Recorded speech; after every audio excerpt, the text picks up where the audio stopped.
Hey Unusuals, welcome back to my channel. How are you guys doing? I'm doing great. That sounded so fake. It's currently Sunday night. It is 10 p.m. For some odd reason, I've just been feeling recording at night because I just feel like the lighting looks better, especially with my ring light. So yeah, but hi, welcome back. Today's video is going to be something that I just thought of really quickly because I was watching TV and I was like, I should do a video. So today I'm going to be talking about 5 very obscure Disney Channel original movies that no one talks about and that I feel like people are sleeping on. Like, I'm pretty much putting y'all on game right now to go check out these movies. So let's just go ahead and get started. I don't want the intro to be hella long because I feel like people just click off my videos when I just go off. So let's just get started. So the first movie I want to talk about is called, I forgot, let me pull up my list. The first movie I'm going to be talking about is Pixel Perfect. I believe it came out in 2005.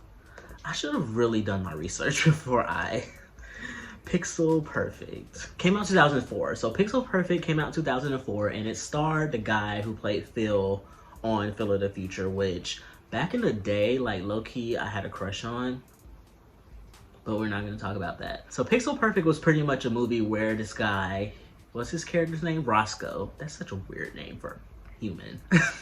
Roscoe was this like super computer science guy, and he created this hologram for his friend's band because their band was like struggling and they wanted somebody that could like dance and like, if you watch the movie now, it's very kind of creepy because they went on an audition in one clip and the guy who ran like the club or whatever they was doing the audition at was very like predatory, low-key. Like, he was like, show us some moves, do a little dance. And the girl was like, we don't dance, we just play the instrument. And he was like, well, if you don't have the moves, you can't perform here. Like, it was kind of creepy. But anyway, he created this hologram named, what's the name of the hologram before I don't want to look it up because I know. Loretta. Her name was Loretta, and she was like a mix of all these different pop stars, and she was put into the band, and the band became a big hit. But one of the girls that was in the band had a crush on Roscoe, but Roscoe was developing feelings for the hologram. It sounds so weird when you say it out loud. Roscoe had feelings for the hologram, clear feelings, but then again, Roscoe's friend that was in the group had feelings for Roscoe, and she was thirsty. She was so thirsty. If you go back and watch that movie, she was so thirsty for Roscoe, and he could not see it. He was such an idiot. And then she was getting jealous of Loretta. She was getting jealous of the hologram because Roscoe liked the hologram. It's so weird when you say it out loud, but it was a really good movie. The music was great. I visibly remember me trying to like do the performance that Loretta gave. What was that song? Need to stand out in the crowd. Nothing's wrong with me. I remember singing that song in my room and trying to do the dances and stuff.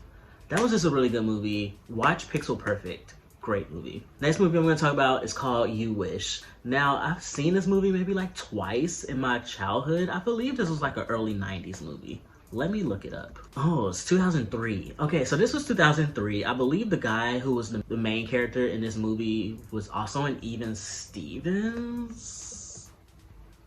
Yes, he was in Even Stevens, and also the girl that played Lizzie McGuire's best friend was in this movie. But anyway, You Wish was about a guy who had a little brother that was like aggravating him all the time. So he had this magic coin and he wished that he never had a little brother, and then he didn't have a little brother anymore, and then his whole life had changed. His friends weren't his friends no more. He didn't have his little brother. His parents were like weird, and like he wanted to go back to how his life was. This movie was very good. Like, I kind of forgot how good this movie was, but it was really good, and like it had a really powerful message, like love the life you have, because if it was all gone the next day, like you would miss it.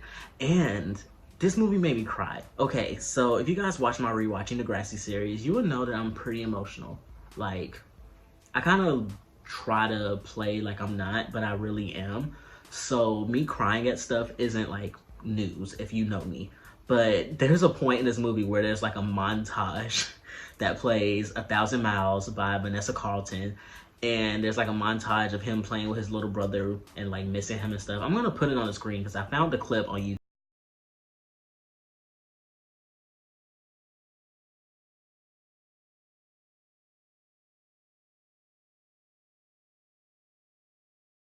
cried.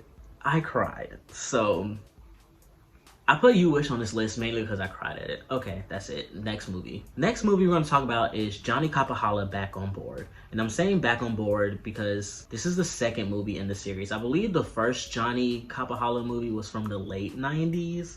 And I don't think it was even called Johnny Capahala. I think it was Johnny Tsunami, if I'm not mistaken.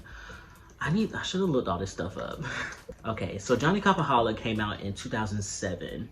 And it was a sequel to Johnny Tsunami, which came out in 99. So yes, it was a sequel, and it came out like 8 years like later. So Disney doesn't really do that. Like usually if they come out with a sequel for a movie, it's like 2 or 3 years after, maybe even like a year in between. But Johnny Capahala came out 8 years after the first movie. So I had actually, oh, my heat came on. Hold on.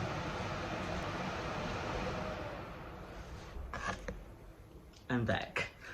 So I had never seen the first Johnny Tsunami until like a week ago when I watched it on Disney Plus, and it was actually really good. But Johnny Capahala, I'm saying this movie because, first of all, I like the character Johnny. Like, he was a nice guy. But I visibly remember this movie. Why am I talking with my hands so much? I remember the boy that played his new uncle because, okay, the point of the movie was that, okay, so let's just go back to the first movie. In Johnny Tsunami, Johnny lived in Hawaii with his mom, his dad, and his granddad, who was like,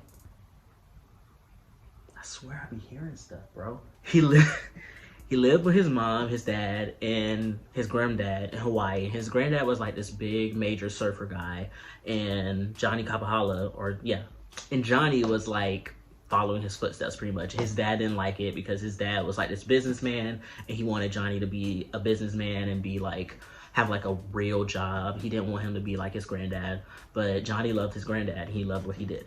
So Johnny's dad got a job at like some like private school in Vermont. So they moved from Hawaii to Vermont, which was like a complete different like shift because, you know, Hawaii is like tropical and then Vermont was all cold and snowy. So Johnny was having a hard time adjusting, and then he eventually got into snowboarding through his friend Sam. Let's talk about that real quick. Let's talk about Sam, because Johnny Capahala had a friend in Vermont named Sam, who in the first movie, which I didn't even know because I just watched it last week. In the first movie, Johnny's friend Sam was played by Jet Jackson. That is not his name. What is his real name? Rest in peace, because he passed away a few years ago from suicide, which is super sad. Thompson Young, there you go. He was played by Thompson Young in the first movie. Jet Jackson, who I also had a crush on when I was younger. And then in the second movie, Sam was played by, don't know his name, but he played Devon in That's So Raven. Can't remember his name, but like, why did they change the actor and expected us to just not notice? Y'all went from this dark-skinned, fine black man to a light-skinned, fine black man. Like, I mean, I don't mind because they both was fine, but still, that was weird. Okay, so at the end of the first movie, I think they did move back to Hawaii and everything was all good, right? Cool. Wait, did he move back? No, he did not move back. He moved back in the second movie. He was moving back to Hawaii. And his granddad was getting married to this lady who had a son named Chris, who was played by the guy who played the little brother on Wizards of Waverly Place. I believe his name is Jake T. Austin, and I visibly remember him being the most annoying character in any Disney Channel movie. Like, he was so annoying. But Johnny did his best to try to be his friend, but he just, whatever. There's not much. I feel like I've been talking about this movie for so long. Anyway, watch Johnny Capahala Back on Board. I'm putting y'all on. Great movie. What number am I on? 4? Yes. Number 4 and 5 are both kind of problematic if they were to come out like now. Like, they both were kind of But number 4, I'm going to be talking about Eddie's $1 Million Cook-Off. This movie was really good to me because for some odd reason I just like watching cooking shows, movies in general. Like, they just appeal to me. I cannot talk tonight. Some of the stuff in this movie was just so annoying. First of all, his friends getting on him because he liked to cook, his friends getting on him because he liked to cook. Like, when Eddie told his friends that he was like into cooking and was like doing this like competition or whatever, Like, it almost seemed like a coming out scene because he was struggling so hard to like tell his friends that he liked to cook because it was like a girl thing. Like, kind of problematic, like kind of annoying. Like, his dad was super annoying too because his dad wanted him to be like this baseball star, even though his dad looked like he never threw a baseball in his entire life.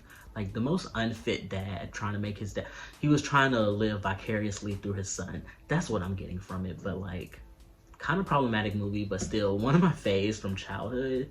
I rewatched it like when Disney Plus first came out and I was kind of grossed out, but like, check it out, whatever. And then the last movie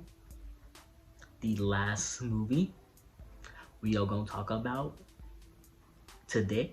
What am I doing? What's this accent? Sponsor me, Duncan. Again.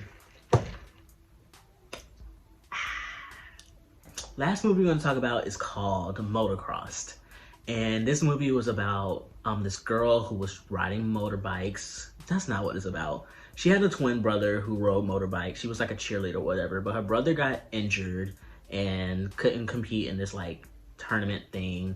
So she was gonna do it for him, but her dad, once again, did not want her to do it because motocross is for guys only and you're a girl. We don't want you to get hurt because motocross is so dangerous. Like, if you go back and watch a lot of these Disney shows, like, they played up to a lot of gender stereotypes and like norms, social norms, and it's kind of annoying. But that's why they put out that tweet before Disney Plus came out, like, we are not responsible for like, or what did they say? Something about the views from these movies might be different or something like that. I'll put the tweet up, but y'all remember that tweet. Everybody saw that tweet. It was like, okay, we know what y'all trying to do.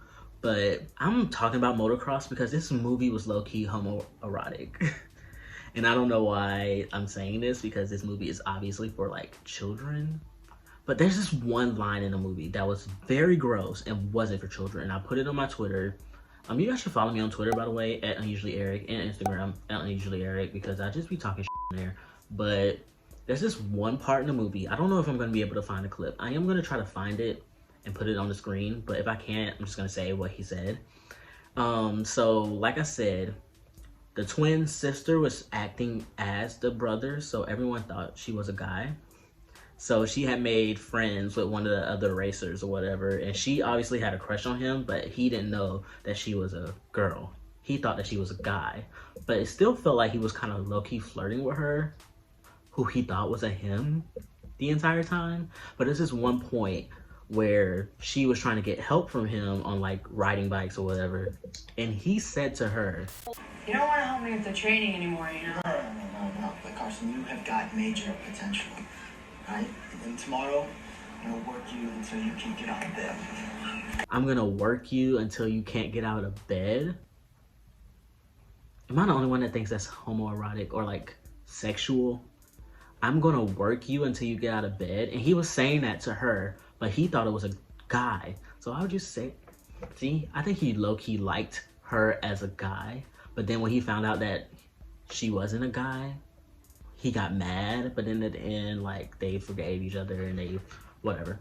But yeah, Motocross was a good movie too. There's a lot of good Disney Channel original movies that I want to put y'all on that people don't talk about, because people always talk about High School Musical and like Cheetah Girls and Camp Rock. Like, everyone knows those are pretty good movies, but there's a lot of Disney Channel movies that people don't talk about that are really good. So I'm trying to put y'all on game. I'm putting y'all onto stuff to watch on Disney Plus, because if y'all like me, that's the only thing y'all been watching for like the past month, because that's literally all my TV stays on Disney Plus. So yeah, that is it for today's video. I hope this is fun for you guys or entertaining, because it's kind of different than what I normally do, but you know, I'm trying to branch out. You know, we gotta grow. We gotta go into 2020. We trying to, I swear, y'all saw that shadow? There's like paranormal activity going on in my apartment, and I'm done.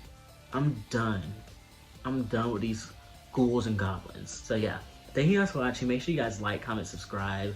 Tell me down below what you guys think of this video. Tell me some of the movies that y'all liked as a child on Disney Channel. I want to hear your thoughts down below. Not thumbs down, down below. And that's gonna be it. Thank you guys for watching, and I will see you guys in the next video, bitch. Bye.